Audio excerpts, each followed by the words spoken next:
Thank you everyone for listening to this. My name's Pippa Clarke. I'm from Bishop Fleming Chartered Accountants. I'm the chair and I lead our technology, media and telecoms sector across the firm. I'm delighted to be joined by Rob Morgan, CEO of Vistair. Vistair is a finalist in the Tech South West Awards 2023, and Rob's going to share some information with us about Vistair and their tribulations and their journey. Welcome, Rob. Yeah, very good to see you again, Pippa. Very good to see you. So I think it'd be really lovely, Rob, if you could just share what is it that Vistair does. Okay, so we're a tech business. We're based in Bristol. What do? We basically make aviation and flying safer and simpler for our customers. So our customers they're either commercial airlines, the cargo airlines, or the defence organisations. So we focus on the aviation market, and we make it safer and simpler by ensuring that they get the right information to the right people at the right time, is sort of in a nutshell. So, and we've got different product lines that do that. So we've got three main product lines. We manage all the documentation that hangs around a plane. So whether that's used by the flight crew, cabin crew, ground ops, the airport operators, the engineers, and that may be 250,000 documents, component manuals. There's a huge amount of information, and it's very context or tail specific. So then, we can get them that really rich content, on their iPad, on their iPhone. So it's all digital technology, and it's very, very functional. So that's one part we do, which is managing all the documentation or the content. The second part of what we do is we provide safety management systems. So that is all the stuff around safety reporting, auditing, and risk management. So that enables the organisation, very disparate teams. You imagine an airline or a defence organisation. They've got teams all over the world, and they gather all the safety reports. They understand where the risk is across the organisation. They can go and change their processes, which they get feed through to the documentation, which sort of deals with all their standard operating procedures, and then they can go and audit that and make sure it's working. So those two products are very, very complementary. And then that sounds like it's all of the things that we take for granted when we fly. Yeah, so I think there's flying is it's a very complicated business. It's a huge supply chain. It's very disparate teams. It's very disparate supply chains. Contractor base, geographically. These operations are global. And if you look at the airline or the aviation industry, they have an extremely good safety record compared to other means of flying, which is, when you think about it, you basically get a metal cylinder, you fill it with fuel, you fill it with people, you light the fuel, and you put it in an atmospheric pressure where you can't breathe. So it's a very dangerous environment, and yet the aviation industry has a very good, just culture of trying to understand issues or incidents and why they occurred, and then actually rectify that. So it's typically, if there's something gone wrong, it's not the pilot's fault. It's you put the pilot in that scenario. So how do you prevent them doing that again? So that changes equipment or processes. So it's but yeah, it's a fascinating. The more we get into it, it's a fascinating industry, and it's how it all works. The stuff that we take for granted of hopping on a plane to A to B. There's a massive amount that goes on behind that. So, but like any industry, they're all fascinating when you get underneath them. So they are. That's true. And then, so the third bit, is we've got data analytics business as well. So that sits across both of our products, and it interrogates all the data sets. So, we can do benchmarking data. We can actually understand how all the stuff is being used. So how all the documentation is being used, which are lead indicators for safety, or what stuff's being used, what's not being used.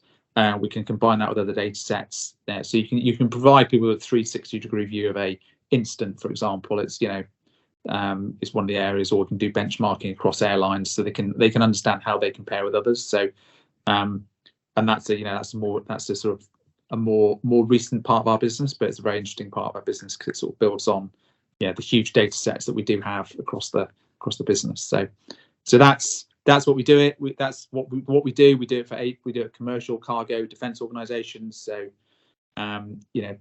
British Airways, Delta, Emirates, Australian Defence Force, MOD. So EasyJet, Ryanair. So a whole plethora of partners, which we've had relationships with for 20 years, in some cases. But we operate on a very much a partnership basis. It's all about you want to become a trusted partner with these airlines rather than just a tech vendor to them. So, and why is it now that Vistair has become a finalist in something like the Tech Southwest Awards, do you think? What's really happened recently?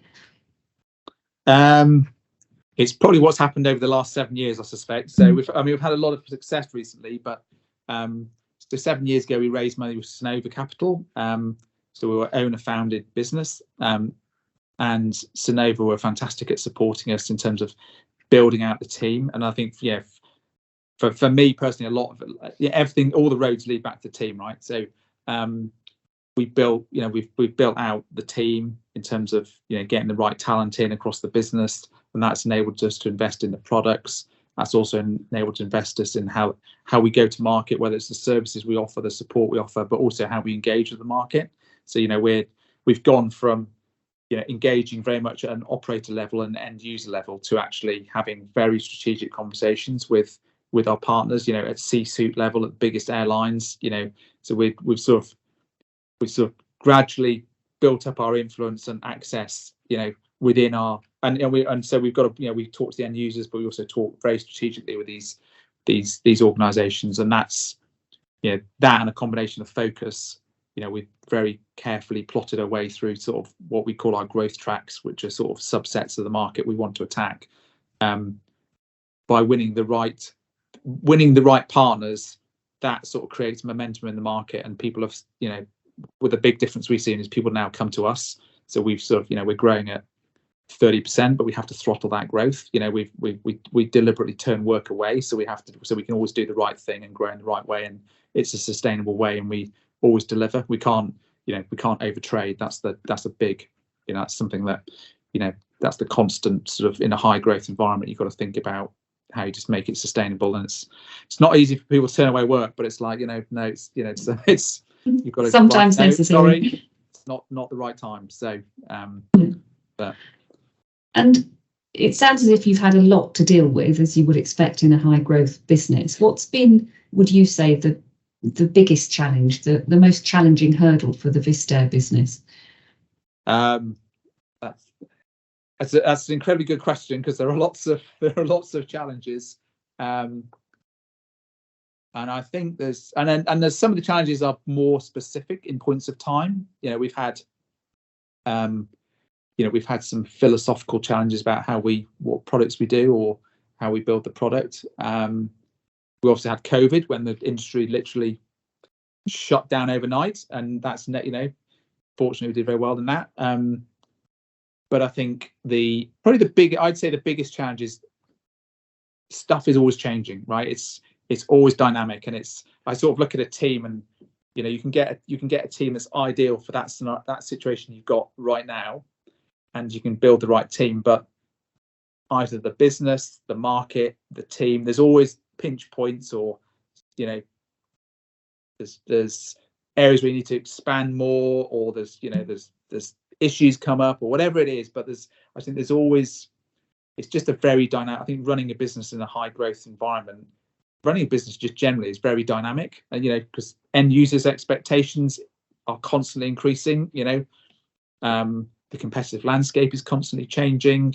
We need to think about how we continually improve. So I think that there's a lot going on there, and I think for me it's about, if you get the right people, you get the right people working the problem. That's the biggest sort of gain you can make, because then that we see again and again, you get the right people on it, they will sort it out.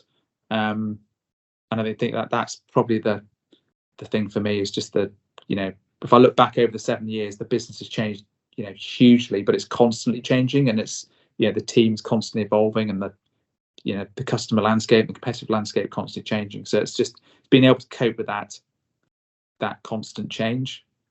Yeah, that's a big hurdle for any business that's, as you say, very dynamic and experiencing fast growth. So if you were talking to another tech business that's going through that fast growth trajectory, what would be the single piece of advice you'd give them? So I'll cheat a bit. I'll give because and I feel passionate about. There's two bits of advice I would give. Firstly, it would be over-index on talent, right? So we have from the very sort of start, we've looked to get people on board that are sort of way better than the business that we are right now. So they've run businesses that are 10 times bigger, 20 times bigger. They've been through growth. They've in some so and then it's a balance. You want people that've got experience of working in bigger businesses, going through growth, but also you want people that are just really ambitious. So we've got, and it's fantastic to see, you know, we've got people in the business that are grads out of uni, you know, fairly young, but actually they are absolutely owning their space and going for it. And you know, we make a big thing around, you know, supporting people, mentoring people, you know, third parties, because that's the, you know, you've got to over-index on talent because you don't have time to catch up. You've got to get really good people in, and that allows you a longer runway of growth before you have to then keep adding to the team. And also, I think really good people bringing really good people underneath them. You know, that's one thing I've really noticed. You sort of get that leverage really down. Whereas, so you're always after rock stars, and I would try and get the very best people that you can afford, but they've got to be hands-on, roll the sleeves up, get stuck in, and ambitious. You know, that's the other bit. So that's the key bit. And the other bit, which I think is equally important, is focus. You know, we were getting 7 years ago, we were getting ripped apart by, you know, we did aviation, we're getting inbounds from the health service, from, you know, nuclear, rail, marine, you know, and it's very easy to become distracted. And I know we've honed it into very focused growth tracks, and how do we navigate through those growth tracks. And if it's not on there, it's like, sorry, but we can't divert away from that at the moment. It's just like we've sort of picked where we want to be famous in the market and just gone after that. And, you know, it's being focused is, you know, you've got to be disciplined about it. And it's, you know, in the early days it was pretty hard, you know, because it's like, well, that's attractive or it's big. It's like, no, it's not. We've got to stop getting focused. Very tempting. Just being really focused. So although I've said focus, I've answered your one question with two, so apologies. So that's okay.